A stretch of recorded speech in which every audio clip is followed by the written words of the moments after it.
TED, c'est donc pour tablette pour une éducation digitale, c'est la possibilité d'offrir à nos collégiens un outil numérique pour leur apprentissage. Nous avons la chance d'avoir une entreprise dans ce département qui fabrique des tablettes numériques à d'autres usages. C'est la tablette Cook de la société Unowai. Et donc, il nous paraissait tout à fait naturel que le département de Saône-et-Loire puisse être département expérimentateur avec le rectorat, avec des éditeurs, avec des laboratoires pour développer un outil qui est vraiment un outil pédagogique. C'est-à-dire qu'on ne distribue pas des tablettes comme on distribuerait des ordinateurs portables. C'est vraiment un contenu également éducatif qui est extrêmement important de développer. Les premiers retours sont extrêmement positifs. Tout d'abord du côté des enseignants qui se sont appropriés l'outil, qui le développent, notamment avec la société Unowai. Du côté des élèves également, et on s'aperçoit que, et c'est le retour qu'on a des élèves et des enseignants, que ça permet aussi de lutter contre le décrochage, parce que cet outil rend un peu plus ludique, un peu plus intéressant l'apprentissage. Alors, est-ce que tout le monde est connecté? Allez, on déploie le cours. Il y a des usages collectifs en classe, et il y a des usages individuels, c'est-à-dire que les enfants ont une tablette à eux qu'ils ramènent chez eux, par exemple le soir et les week-ends. L'intérêt de pouvoir proposer ce type d'outils à nos collégiens, c'est effectivement de démocratiser ces outils numériques dont la diffusion est en train d'exploser. On sait très bien qu'aujourd'hui, il y a des foyers où il y a plusieurs tablettes numériques, mais il y a aussi des foyers où il n'y en a pas.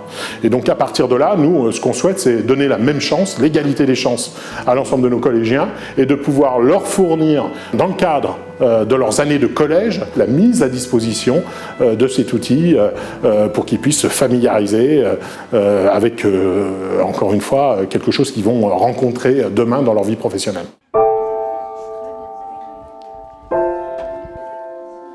Cette tablette, elle a vocation à être un outil pédagogique et donc ces fonctionnalités doivent être pensées pour l'éducation des enfants avec des garde-fous, bien évidemment, et ça c'était très important dès le début. Il y a la possibilité de bloquer un certain nombre d'accès, et on pense notamment à des accès Internet, et donc ça c'est très important également. Le professeur lui-même en cours peut vérifier ce que font les élèves sur les tablettes, il a la possibilité de bloquer les tablettes, de mettre un contenu que l'ensemble des élèves aura lui-même sur sa tablette.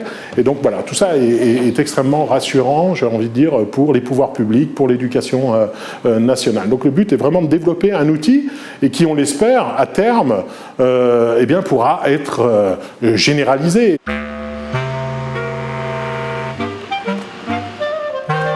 Les élus qui sont à la tête d'exécutifs de collectivités sont sollicités par des fabricants. Le problème, c'est qu'il n'y a pas de contenu. Voilà, encore une fois, la question, elle est sur le contenu et pas sur l'outil. Des tablettes pour l'éducation nationale, il n'y a pas tant d'offres que cela. Et, vu qu'il faut vraiment un contenu spécifique, vu que le travail doit être réalisé avec des éditeurs français, qui sont aujourd'hui les fournisseurs de l'éducation nationale, eh bien, il y avait effectivement la place, à mon avis, pour une production française. Et donc nous, ce qui nous intéresse, c'est de dire aussi, peut-être à un certain nombre de collègues, présidents de conseils généraux comme moi, dire, attention, il y a une expérimentation qui a lieu ici en Saône-et-Loire, sous l'égide de l'éducation nationale, je le rappelle, c'est quand même un appel à projet de l'État. L'expérimentation, elle prend un certain temps, et à partir de là, il y aura peut-être une offre dans quelques mois plus intéressante que ce que vous pouvez trouver aujourd'hui sur le marché, et qui parfois vient effectivement d'autres pays que la France, alors que là, on a la possibilité d'avoir une tablette made in France, avec un contenu made in France, et qui soit validé par l'éducation nationale, et qui soit, donc finalement, qui a été travaillé dans cet esprit-là d'éducation, et puis dans l'intérêt de l'enfant.